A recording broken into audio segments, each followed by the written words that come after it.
Serial ചെയ്യണം ഞാൻ ഒന്നും പ്ലാൻ ചെയ്തിട്ടില്ല. ആ ഒരു ഇൻസ്റ്റൻസിൽ ചെയ്ത ഒരു കാര്യം, ഭയങ്കര സ്പോണ്ടേനിയസ് ആയിട്ട് ചെയ്ത ഒരു കാര്യമാണ് ആ പ്രോജക്ട്. അവിടെ പോയപ്പോ ശരിക്കും ഇറ്റ് ടുക്ക് ലൈക്ക് കുറച്ച് ടൈം എടുത്തു എനിക്ക് അതുമായിട്ടൊന്ന് കോപ്പ് ചെയ്യാൻ. ബിക്കോസ് ഞാൻ മലയാളിയല്ലേ, അപ്പൊ അതൊരു തമിഴാണ്, അപ്പൊ ഫുൾ തമിഴിയൻസ് ആണ്, അപ്പൊ ലാംഗ്വേജും എല്ലാം ഭയങ്കര ഡിഫറെന്റ് ആണ്. It was like very strange. Like ആ ഒരു ഇനീഷ്യൽ ഡേയ്സ് ഒക്കെ എനിക്ക് ആക്ച്വലി ഭയങ്കര ഒരു സ്ട്രേഞ്ച് ഫീലിംഗ് ആയിരുന്നു. അപ്പോ എന്നിട്ട് ഐ സ്റ്റിൽ റിമെമ്പർ ഞാൻ അവിടെ പോയിട്ട് അവർക്ക് എന്റെ മലയാളം എന്റെ ബാക്ക്ഗ്രൗണ്ട് ഒന്നും അറിയില്ല, ഞാൻ ചെയ്ത വർക്ക്സ് ചെയ്തിട്ടുണ്ടെന്ന് അറിയാൻ അല്ലാണ്ട് അറിയില്ല.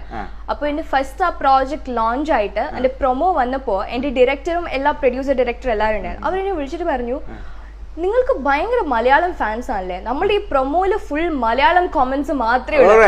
എല്ലാരും ജാനിക്കുട്ടി ജാനിക്കുട്ടി എന്നൊക്കെ full Malayalam comments. I just feel so happy. ആ മലയാളം കോമന്റ്സ് അല്ലേ എന്റെ ഇതിൽ വരുന്ന കമന്റ്സ് ആവുമ്പോ ഐ ജസ്റ്റ് ഫീൽ സോ എന്റെ മലയാളീസ്, എന്റെ ആൾക്കാർ, എന്റെ ഫാമിലി മെമ്പേഴ്സ്, ആ ഒരു ഫീൽ ആയിരുന്നു.